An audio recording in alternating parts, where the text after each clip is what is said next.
Hello everyone. आज हम discuss करने वाले हैं केंद्र विद्यालय स्कूल में जिन बच्चों ने सीटेक अभी रिसेंटली दिया था उनको कैसे अप्लाई कर सकते हैं। हर एक एक पॉइंट क्लियर करूंगी। सबसे पहला है तो कि केवीएस में एक आपकी जो जॉब होती है वो एक सेंटर जॉब होती है जहां पर आपकी किसी भी स्टेट में लग सकती है। पर्टिकुलर स्टेट में आप ये चाहो कि मैं दिल्ली में हूँ तो दिल्ली में ही लग जाए, ऐसा नहीं होता। ठीक है, सबसे पहले हम बात करते हैं एलिजिबिलिटी का। पीआरटी के लिए चाहिए होता है 12th पास, डीएलएड और आपके 50% मार्क्स होने चाहिए। ठीक है, 12th में ये उन्होंने रखा है लास्ट ईयर जो एग्जाम के क्राइटेरिया है। Second thing, paper CTET paper 1 clear होना चाहिए। 3 चीज़ें मैंने बताई है। सबसे पहला मैंने बताया है 12 पास होना चाहिए, डीएलएड या जेबीटी होना चाहिए। थर्ड इज सीटेक पेपर 1 क्लियर होना चाहिए। ठीक है, ये हो गया आपका पीआरटी के लिए। अब चलते हैं टीजीटी के लिए। टीजीटी में सबसे पहले क्वालिफिकेशन ग्रेजुएशन होनी चाहिए, बीएड कंपल्सरी है। उसके बाद सीटेक पेपर 2 होना चाहिए। तो ये 3 हो गई हमारी केवीएस की। अब चलते हैं पीजीटी की ओर। पीजीटी में क्या होना चाहिए? पोस्ट ग्रेजुएशन होनी चाहिए, बीएड होनी चाहिए और इसमें सीटेक नहीं चाहिए होता ना पेपर 1 के लिए, ना सीधा आपका अप्लाई कर सकते हो। ठीक है, अब आता है एज। देखिए पीआरटी की जो लास्ट एज हुई थी है 30 के अराउंड होती है। और अगर कैटेगरी वाइज देखें तो आपको कैटेगरी एससी एसटी में 5 साल और ओबीसी में 3 साल और अदर स्टेट में 5 साल तो मिल जाता है रिलैक्सेशन आपसे अगर आपकी एज है। आगे टीजीटी में भी 35 और पीजीटी में भी आपकी 38 या 37 के अराउंड होती है, जिसमें अगर हम इसमें रिलैक्सेशन आपके कैटेगरी वाइज मिल जाता है। सेकेंड थिंग, लास्ट ईयर जो एग्जाम हुआ था उसमें आपको वुमेन रिलैक्सेशन मिलता है हमेशा 40 साल।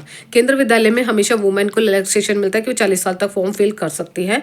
तो ये बेनिफिट बहुत अच्छा होता है। एज लिमिट हो गई क्लियर, मैंने यहाँ पे बता दिया। अब आता है यहाँ पे एज भी बता दी, क्वालिफिकेशन भी बता दी, सीटेक में कितने मार्क्स चाहिए होते हैं। देखिए कैटेगरी वाइज बताऊं तो जनरल कैटेगरी के 90 मार्क्स चाहिए होते हैं। एससी एसटी ओबीसी के लिए 82 मार्क्स क्लियर होने चाहिए। अगर नहीं है तो आप इसके लिए फॉर्म के लिए वैसे भी ऑब्वियसली आपका क्वालिफाइड तो 82 पे ही होता है और 90 मार्क्स जनरल कैटेगरी होता है। इतने हैं तो आप अप्लाई कर सकते हो। अगला पॉइंट आता है कि केवीएस का पेपर कैसा आता है, क्या क्या पोर्शन होते हैं और हमें क्या क्या चीज़ें ध्यान है। सबसे पहला पॉइंट याद रखना, लास्ट ईयर जो एग्ज़ाम हुआ था 2021 या 22 के आसपास जो मैंने भी दिया था, ठीक है, मेरा किसी वजह से क्लियर नहीं हुआ, मेरे 10 मार्क्स से रह गया था, मैंने पीजीटी का दिया था। ठीक है, अब आता है पॉइंट सबसे पहले। देखिए यहाँ पे जो लास्ट ईयर जो एग्ज़ाम हुआ था उसके अकॉर्डिंग मैं सिलेबस आपको डिस्कस कर रही हूँ। अभी जो नया पैटर्न आएगा वो अभी नहीं पता, जब आएगा जब मैं आपको डिस्कस कर दूंगी। सबसे पहला है इंग्लिश, 10 नंबर की इंग्लिश, 10 नंबर की हिंदी। ठीक है, उसके बाद आपकी इसमें आती है पैडोलॉजी। एक एक करके डिस्कस कर लेते हैं। पैडोलॉजी भी पूछी जाती है, रीजनिंग पूछी जाती है, आईसीटी यानी कंप्यूटर पूछा जाता है एंड देन आपका सब्जेक्ट पूछा जाता है।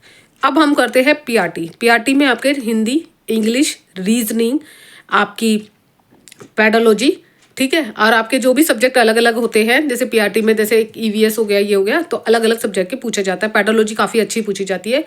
उसके लिए NIOS की बुक्स पढ़ना जरूरी है, उसका PDF भी मिल जाता है ऑनलाइन। ठीक है, ये पढ़ना शुरू कर दीजिए। Second thing, TGT. टीजीटी में क्या होता है? टीजीटी में आपको मैं डिटेल में इसलिए बता रही हूँ क्योंकि मेरे को टीजीटी का पूरा पता है प्रोसीजर। टीजीटी में हिंदी, इंग्लिश, आपकी रीजनिंग, आईसीटी, ठीक है, और आपकी पैडोलॉजी, हर एक मार्क्स के अलग अलग डिवाइड किया गया है। ये पार्ट 1 होता है, पार्ट 2 आपका मेन सब्जेक्ट है। जैसे इंग्लिश हो गया, साइंस हो गया, साइंस में भी अलग अलग पार्ट होते हैं, एसएसटी में अलग होते हैं, हिंदी होता है, लैंग्वेज जो भी लैंग्वेज होती है वो आपको रेडी करनी होती है। अब यहाँ पे क्या बेनिफिट है, हमें हिंदी साहित्य का इतिहास, सपोज हिंदी की बात करते हैं, हमें हिंदी साहित्य का इतिहास नहीं पढ़ना है। यहाँ पर आपको सिर्फ, अगर मैं पीआरटी की बात करूं तो 3rd 4th 5th के लेवल की बुक क्वेश्चन की बुक्स जो होती है एनसीईआरटी की वो पढ़नी होती है। टीजीटी की बात करूं, टीजीटी में भी अलग अलग सब्जेक्ट की अलग अलग एनसीईआरटी बुक्स लगी हुई है, वो पढ़नी होती है। सपोज मैं हिंदी की बात करती हूँ क्योंकि हिंदी मेरा सब्जेक्ट है, तो यहाँ पे 6th 7th एनसीईआरटी बुक्स, 8 9 10 ये पढ़ना होता है टीजीटी हिंदी के लिए। सारा डिटेल में पढ़ना होता है, जितनी भी बुक्स अभी अवेलेबल है एनसीईआरटी की वो पढ़ना होता है। एंड देन पीजीटी की बात करें, पीजीटी में 6th 7th 9th 10th 11th 12th तक की बुक का लेवल आपको पढ़ना होता है एनसीईआरटी बुक्स, क्योंकि सब्जेक्ट कमांड है तो सब्जेक्ट में आपको ये चीज़ें पढ़नी होती है।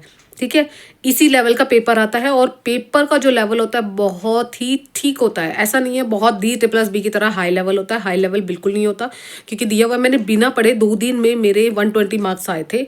और जो लास्ट ईयर हुआ था वो 180 मार्क्स का हुआ था, तो जिसमें मेरे 120 मार्क्स हुए थे, तो 132 या आसपास अराउंड में कट ऑफ गई थी, जितना मुझे पता है जो। लेकिन कोई बात नहीं, हानि मैंने सिर्फ 2 दिन में मैंने तैयारी करी थी, क्योंकि मेरे को इतना टाइम नहीं लगा था। अपनी भी खुद की भी पर्सनल लाइफ होती है, ठीक है, ठीक है। आगे इसको छोड़िए, आप अपना क्या करिए अभी से ही। देखिए, मैंने पीजीटी बता दिया, टीजीटी बता दिया, पीआरटी बता दिया। पीआरटी के लिए आप अभी से ही अपना English grammar, Hindi grammar, computer, ये तो आने ही आने हैं, तो इसको कंपल्सरी अपना तैयारी करना शुरू कर दीजिए। थोड़ा थोड़ा थोड़ा थोड़ा पढ़ना चाहिए, ठीक है। जैसे हो गया सिनोनियम्स, हो गया एटोनियम्स, हो गया, ठीक है, ये वन वन सब्स्टिट्यूशन हो गया। तो ये सारे ना आपको थोड़ा थोड़ा 10-10 करके भी अगर पढ़ना शुरू करोगे तो, क्योंकि इतनी जल्दी आसानी से याद नहीं होता। और आपको यहाँ पे इसलिए बोल रही हूँ क्योंकि आपका जब केंद्रीय विद्यालय स्कूल का पेपर आएगा तो सडनली मुश्किल से 3 महीने का भी समय नहीं देते वो।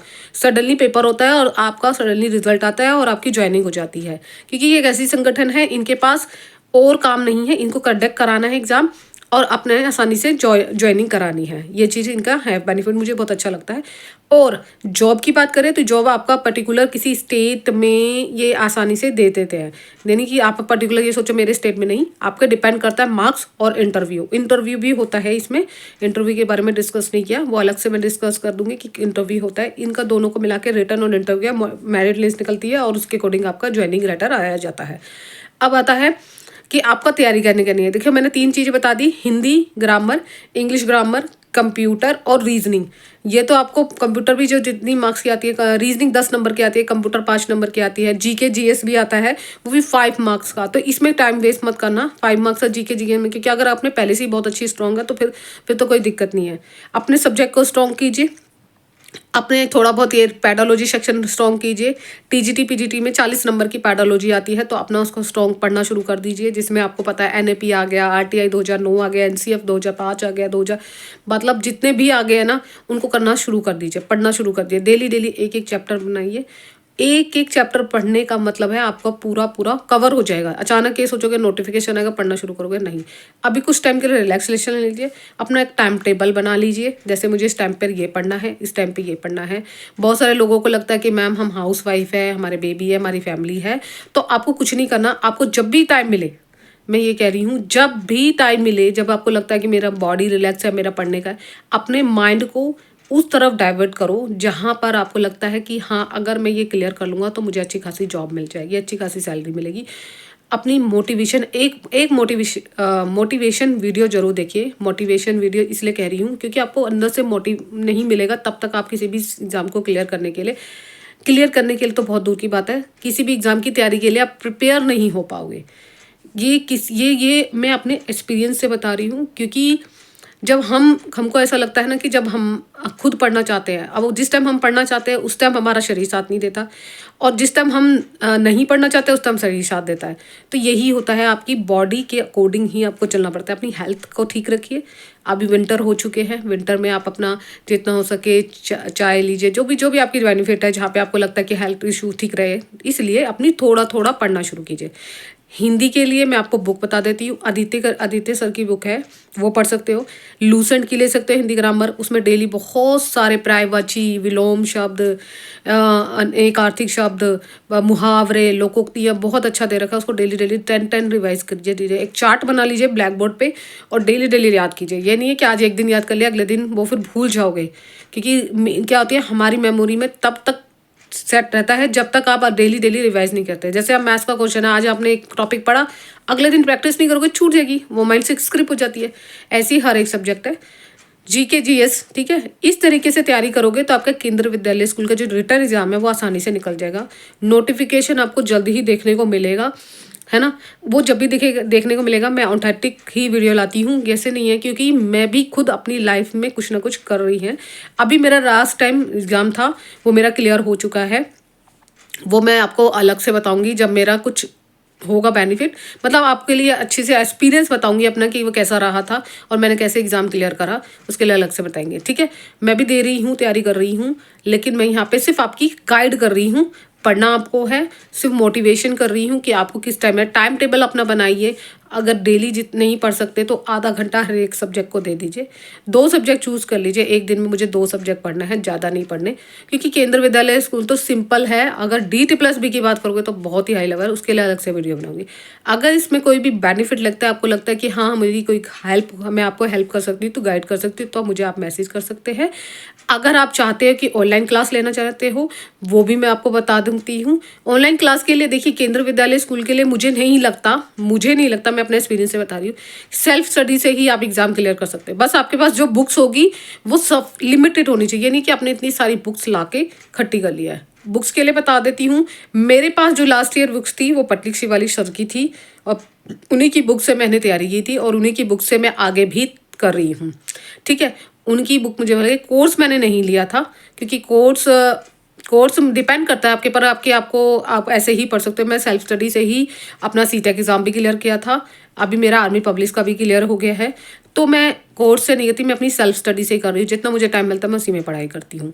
तो आपको भी उसी अकॉर्डिंग पढ़ाई करनी है, आपको जो भी टाइम सूटेबल लगे उसके। कोई मैं आपको बोल दूँ ये टाइम पे करो, आपके पास वो टाइम नहीं होगा सूटेबल, तो आप कैसे कर सकते हो? तो यही चीज़ है कि आपको जो भी टाइम मिल रहा है उसमें, जैसे सीटेक पेपर आपने थोड़ा थोड़ा पढ़ के क्लियर कर लिया है ना, तो उसी बात है। और एक और पॉइंट यहाँ पे याद आ रहा है कि अगर आपको नोट्स चाहिए, जैसे NCERT के लिए 6 to 10 के लिए, 11-12 के, हिंदी के लिए, स्पेशली फॉर हिंदी के लिए, सिर्फ हिंदी के लिए, तो मैं बना रही हूँ। जैसे ही होगा मैं आपको दे दूंगी, वो पेड नोट्स होंगे। ठीक है, ये मैं इतनी हेल्प कर सकती हूँ आपके लिए। बस अगर आप चाहते हो कि हाँ मैं खुद से कर सकता हूँ, तो आपकी मर्जी है कि लेना या नहीं लेना। ठीक है, इतनी हेल्प कर सकती हूँ कि मैं आपके नोट्स बना के दे सकती हूँ। पेड नोट्स होंगे, बहुत मिनिमम प्राइस रखूंगी, वो आप ले सकते हो। लेकिन मैं इसलिए नहीं बना रही क्योंकि अभी नोटिफिकेशन नहीं आया है। नोटिफिकेशन आएगा, उसमें देखते कि सिलेबस कहीं चेंज ना हो जाए, कोई पता नहीं है अभी। जो लास्ट ईयर 2 ईयर्स मतलब काफ़ी साल से आ रहा था, कभी कोई पैटर्न चेंज ना हो जाए, तो इसीलिए मैं थोड़ा सा वेट कर रही हूँ। जैसे ही नोटिफिकेशन आएगा मैं कोशिश करूँगी, बना दूंगी नोट्स, और आप ले सकते हैं। ठीक है, इतनी हेल्प कर सकती हूँ मैं TGT और PGT वालों के लिए। ठीक है, अगर ये वीडियो आपको हेल्पफुल लगे तो एक लाइक शेयर सब्सक्राइब कर देना। ऑनलाइन क्लास के लिए मैंने आपको मना कर दिया है, क्योंकि ऑनलाइन क्लास में मुझे लगता है कि काफ़ी टाइम हो जाता है। जिसकी ज़रूरत होती है सिर्फ एक होता है मैथ्स और रीजनिंग की। देखिए, मैथ्स और रीजनिंग के यूट्यूब पे बहुत सारी वीडियो ऐसी है, बहुत सारे ऐसे हैं जो काफ़ी अच्छा पढ़ाते हैं, और वो आप देख रहे हैं। मैथ्स इसमें आता नहीं है, रीजनिंग मुश्किल से 10 नंबर की आती है। इतना तो बेसिक, आप कोई भी बुक ले लीजिए, SSC की ले लीजिए, लूसेंट की मिलती है, और भी बुक्स मिलती है रीजनिंग की, वो लेके प्रैक्टिस कर सकते हो आप। ठीक है, इसके लिए और पर्टिकुलर मैं बुक्स बताऊं कि इसकी पढ़नी है, तो मैंने आपको प्रतीक शिवाली सर की बता दी है कि उनकी बुक, उनके एप्लीकेशन पे जाओगे आप, उनकी बुक से ले भी सकते हो, और अमेजोन पे भी मिल सकते हैं। उनके लिंक पे एप्लीकेशन पे जाओगे, या वहाँ पे उन्होंने सब कुछ दे रखा है लिंक, तो आप वहाँ पे जाके परचेज करके पढ़ना शुरू कर सकते हैं। मैंने उनकी बुक से पढ़ा है, तो इसलिए मुझे बुक अच्छी लगी और मैं उससे ही पढ़ रही हूँ। ठीक है, इसके अलावा भी कोई डाउट्स हो गए तो कमेंट्स बॉक्स में कमेंट करना। Thank you so much. मिलते हैं वीडियो को ज़्यादा लंबा ना करते हुए नेक्स्ट वीडियो में मिलते हैं। Bye bye, take care, have a nice day.